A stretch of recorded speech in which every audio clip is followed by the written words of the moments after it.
Gerald, we should get going, I think.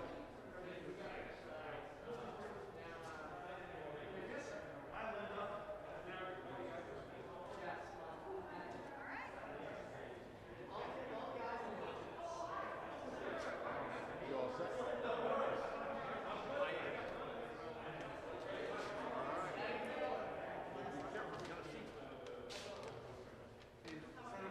Things are good.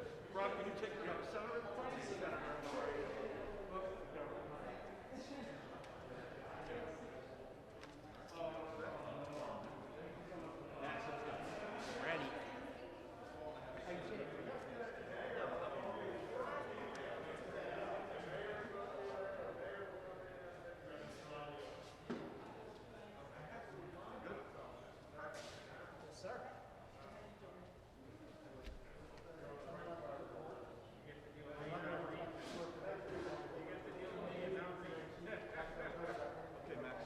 Ready. Yes, sir. Ready? Thank you, everyone. Thank you. Thank you. Governor, Mayor, everyone, welcome to Mill 1. We couldn't be more excited that you guys are here. This has been a long project, and we're close to completion, but please pardon our appearance. We're still under construction. This building dates back to the 1800s, and when we acquired it, it was an abandoned building, and many people thought we were crazy for even thinking about the final vision here. It's been an amazing project so far, and we are really thrilled to announce we have several large companies that have signed leases here and are going to be the anchor tenants. These projects are never easy, and they're what we specialize in. Our company, Modern Recycled Spaces, specializes in adaptive reuse projects of old, abandoned buildings just like these. We try to transform them into thriving hubs of economic activity with a mix of businesses, artists, startups, and nonprofits, including our partner, Isles. These old buildings of the past provide beautiful spaces for the companies of the future. Down the street in our Studio Park project, we recently had Buy Brands launch as a startup, and they sold for almost $2 billion, which was one of the best startups in Hamilton's history. We're really happy to announce that the founder, Ben, has launched his new alcohol company here, Crook and Marker, and they're building their new headquarters here, and we know the same success story is going to happen in Mill 1. We really applaud the governor on all the efforts that him and his administration has made for both helping projects like these and encouraging renewable energy in New Jersey. This project currently has solar on the roof, but we are also working on applying for the new community solar program, which will really help both this building and local residents who are low and moderate income save on their utility bills if we are awarded this project. We often joke that we feel like we're doing amazing work with these projects and bringing great companies into New Jersey and into Hamilton, but sometimes we don't always have as much of a connection with the local neighbors and community. And that's why we're very excited to have Isles as our partner on this project with the amazing work that they're doing. While these projects certainly can be beautiful and can be fun, they're never easy in the beginning, and like most old buildings in New Jersey, they often have some type of environmental issue, which can be both time and they can be expensive to work on and can be a little bit intimidating. We applaud any new efforts that both the EDA, the DEP, and the governor's office is working on to make projects like these a little bit easier, and any help is greatly appreciated, and we couldn't be more excited to have everyone here for what we feel like we're very close to the grand opening of Mill 1, only a couple months away, and we have even new marketing companies and photography studios that are coming to look at this space again, and we're hoping to announce a big new company moving into this space, which was once abandoned, very soon. Thank you again, everyone, for coming, and I welcome Governor Murphy. Thank you. Thank you. Thank you, Max. It's really good to be here. I've been very excited about coming today. So Max, to you, thank you for welcoming us to Mill 1. Please give your dad my best. It's also an honor to be here with the Acting Commissioner of the Department of Environmental Protection, Sean Tourette. Sean, Nice to be doing our first event together in your capacity. We also have the New Jersey Economic Development Authority CEO, Tim Sullivan is with us, as well as Tim's colleague, Senior Brownfields Advisor Elizabeth Limbrick, and the Chief Executive of Isles, an old friend, as Max said, one of the lead tenants here, Sean Jackson. We're also incredibly honored to have Senator Linda Greenstein. Linda, great to see you. Assemblyman Dan Benson. And we've got as well our hosts, Mayor Jeff Martin here in the great community of Hamilton, and the great County Executive Brian Hughes. Bless you both and thank you for having us. And Tim, again, I want to give a shout out. I'm sorry about the Villanova result. I know your dad is also not happy. But for those of you off camera, Tim just left. But I want to give you and Elizabeth and your team a kudos for being at the forefront of so many of our efforts to position our economy for a strong, fair, and resilient future. This inviting and modern space exemplifies so much of how we can build that stronger, fairer, and more resilient tomorrow.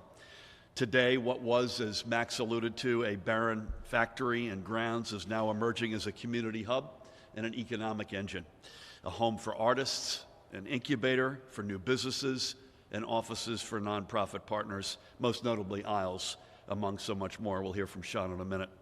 It is no longer a place where jobs were, but a place where jobs are and will be.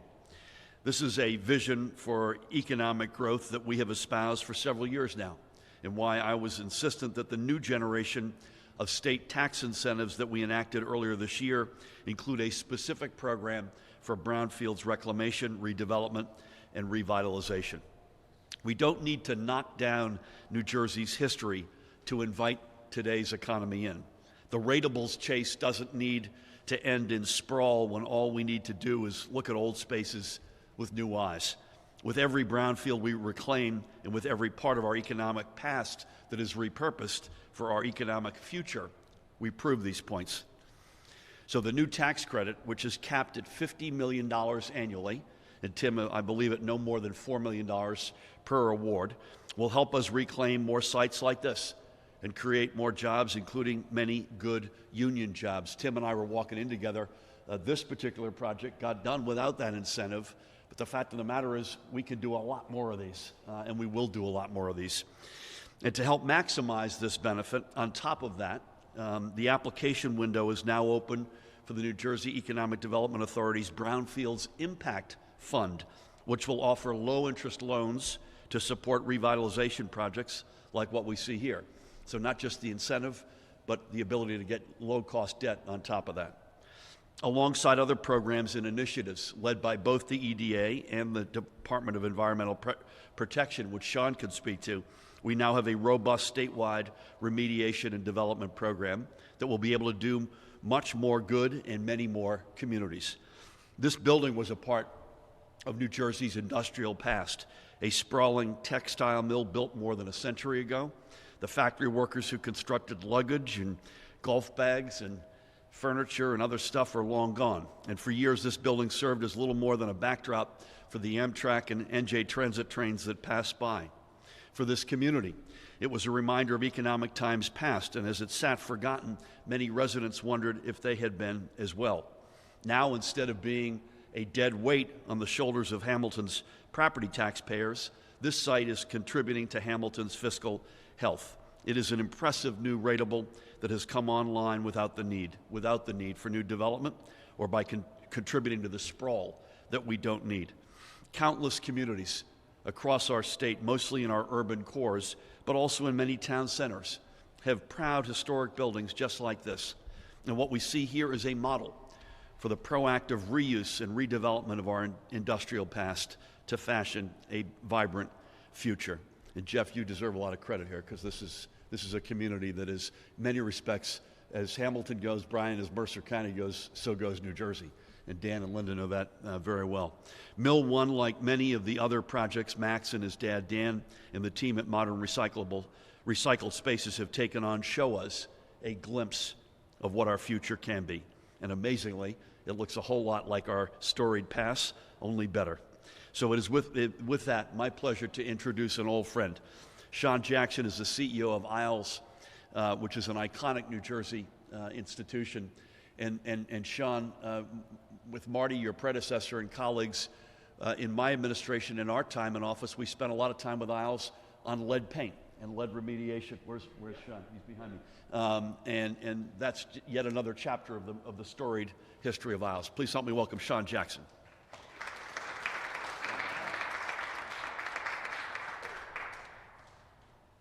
Hey, Governor, I just want to take advantage of the fact that you're here to share something with you. We have some other tenants in the neighborhood here. Our bees. Oh, yeah. And for the second year in a row, Isles has been awarded the best tasting honey in New Jersey. We have a hive here on the campus and around our 60 gardens in the Trenton and Hamilton area. So we want to give you a little treat for coming to Mill 1. Sean, this adds even more buzz to the event. There you go.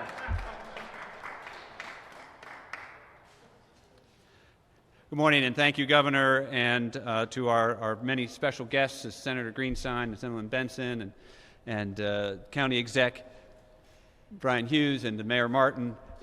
Been huge supporters of this project all the way through. We're grateful that you're here today, and grateful for your help as we go forward. And to CEO Sullivan and to Commissioner Tourette and Elizabeth, thank you for being here. And we're glad to have you see what Isles and our great partner, Max and Danny Popkin of Modern Recycled Spaces, have been doing to save this historic old textile mill. More importantly than just being here today, I want to thank you for understanding the critical role that these old buildings play in our communities. This is the ultimate upcycling program where we restore an irreplaceable building, keep thousands of dumpsters from local landfills, marry the vision of the past with a new and modern use, where we save another plot of open space and restore an engine of economic development. The Brownfields loan program that you promote today makes more projects like this possible in New Jersey's older communities. Isles' part of this complex is what we call the Social Profit Center. It's on the far end of this big building. As you head out, you'll see. It took us 15 years to bring this to life, cobbling together federal grants, federal tax credit financing, and donations from over 400 private foundations and individuals. We certainly could have used affordable financing, especially given the challenge and the cost of historic restoration, as Max and I can both attest.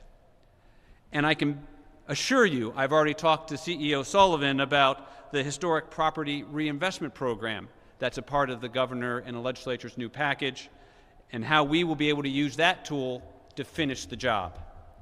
These new tools will help Isles and other nonprofits and other developers across New Jersey restore our older communities and these remarkable structures that have so much to say even today.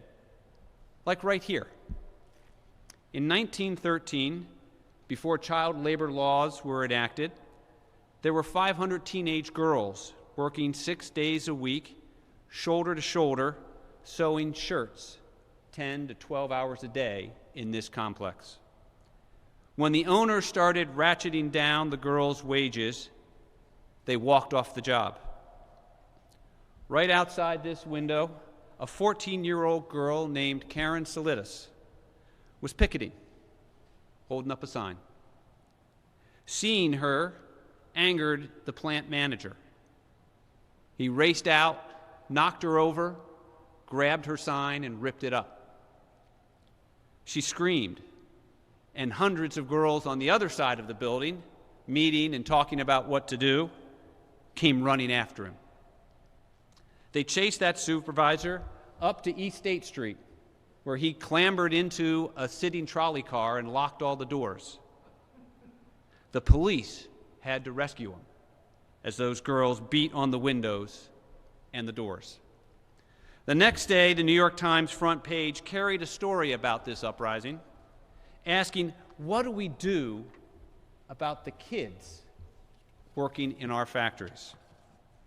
This place became a legend in the youth labor movement, contributing 3 years later to the passage of the first child labor law in America.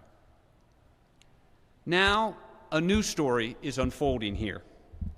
ISLES, this 40-year-old community development and environmental organization, is channeling the spirit of those girls who just wanted a fair and sustainable life for themselves and their families.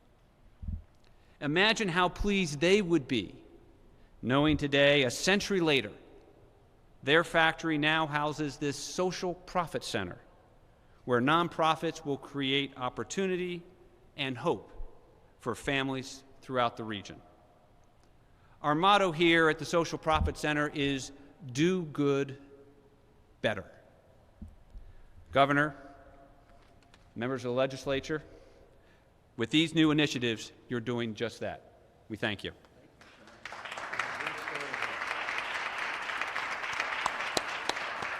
What a great story, Jeff, and it really adds sort of a weight to this event and to the renaissance of this building. So, and I think to the whole program. We were discussing a few of us offline before. You mentioned the historic tax credit, which is also part of the new suite of incentives. It's going to be a game changer in New Jersey. When you look at the states that have both the federal historic preservation credit as well as the state credit, it's night and day in terms of the amount of redevelopment that you see. And I know I want to thank again Dan and Linda and their colleagues, because the legislature got that one, as it usually does, right on the button. So thank you. And Sean, thank you to you and your colleagues. I mentioned he's the acting commissioner of the Department of Environmental Protection. He's a guy who's been there, was at Catherine McCabe's side during her entire tenure as commissioner, and I can't tell you how thrilled I am that he's willing to step in and serve as our acting commissioner. Please help us welcome Sean Tourette.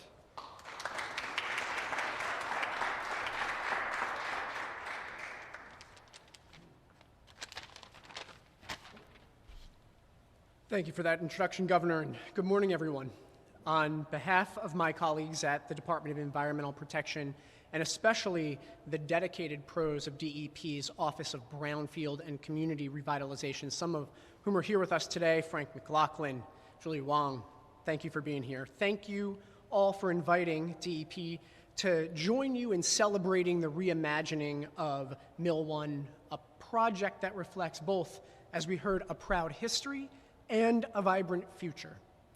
An original leader of America's industrial revolution, New Jersey has transformed itself into a leader in the revitalization of former industrial sites, turning once fallow and sometimes blighted properties into new centers of economic activity and community engagement. When we breathe new life into underutilized and contaminated sites, we can improve public health, deliver on environmental justice, and create new opportunities for New Jersey's residents and businesses.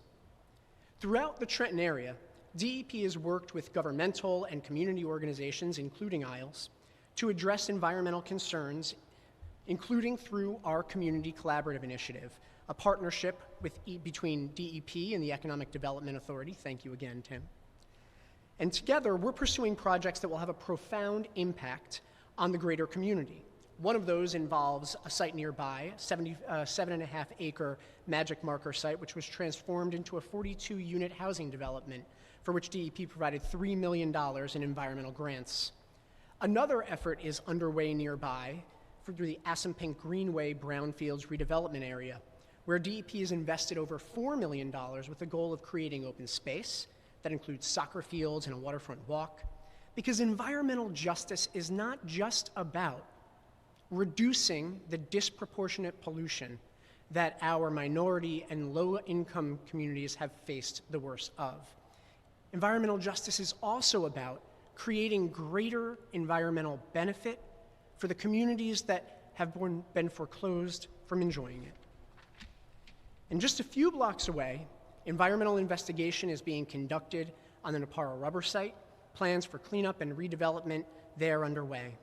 And at Mill 1, DEP is working with our partners here to secure grants for additional environmental work in the westernmost portion of this project. My DEP colleagues and I are especially excited with the recent passage of the Recovery Act that New Jersey will see even more redevelopment like this one. Through continued partnership with EDA and the resources available under the Recovery Act, we will be able to bring these important programs and initiatives to more communities so that spaces once considered depleted and lost can be reclaimed and reimagined. And I am especially proud to lead an agency and be part of an administration that puts its money where its heart is, where we recognize that by uniting economic development and environmental improvement, we promote the public good. Thank you, and to our project sponsors, congratulations.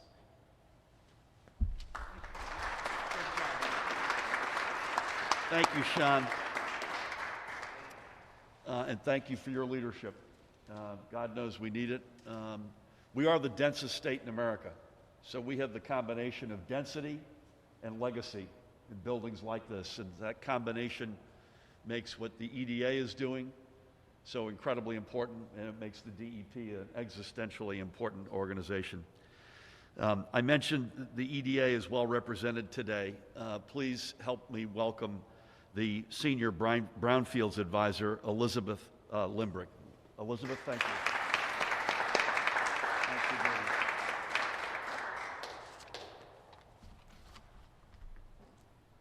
Well, I am absolutely thrilled to be here today to announce these 2 new Brownfield programs that we are rolling out as part of really a greener, fairer community revitalization portfolio at the New Jersey Economic Development Authority.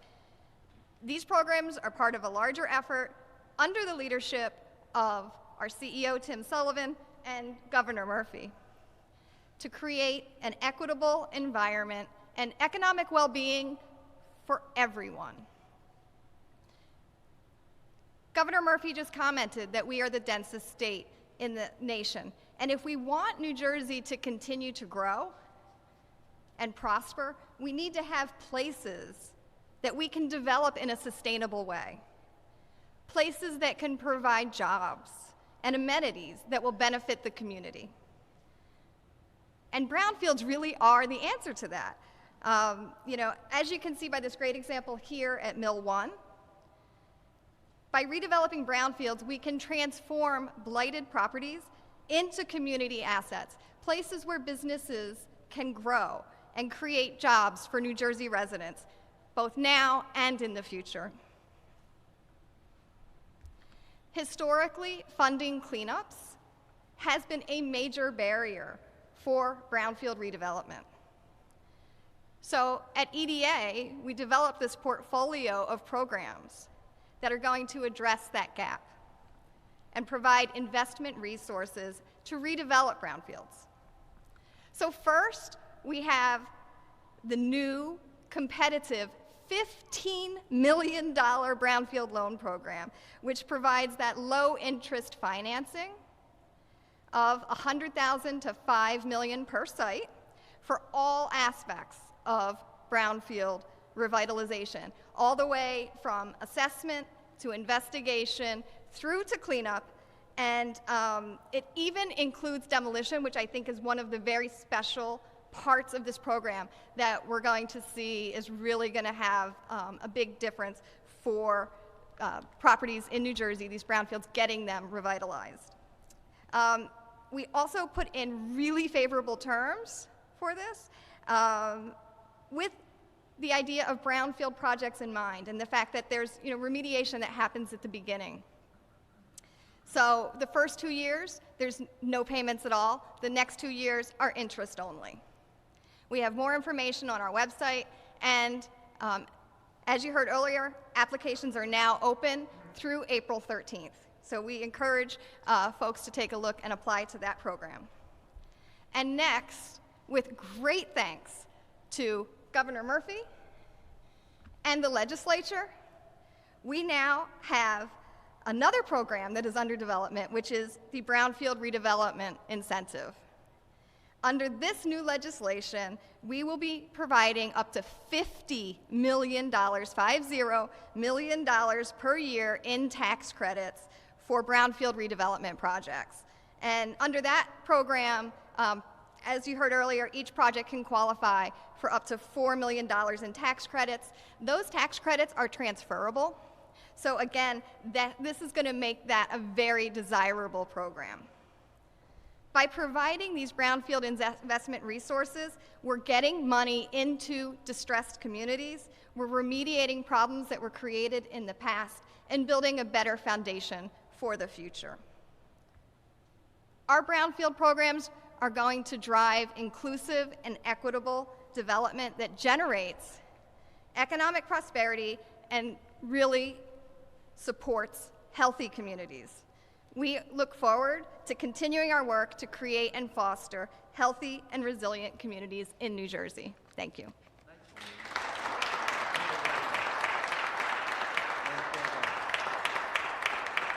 Thank you, Elizabeth. Really well done. So as they say in showbiz, that's a wrap, Max.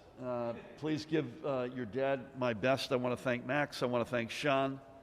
I want to thank, actually, Sean Squared. Sean Squared, spelled differently, but both Seans, Elizabeth, and our rockin' murderers row here of elected officials. County Executive Brian Hughes, Mayor Jeff Martin, Assemblyman Dan Benson, Senator Linda Greenstein. To each of you four, to the respective colleagues here, hats off. This is going to be incredible. Here's the one deal I'd like to get. I want to come back and visit this place when you're fully up and running, and really luxuriate in what is going to be a transformational event for Hamilton, Jeff, and I think for the whole area. Bless you all. Thank you. Thank you.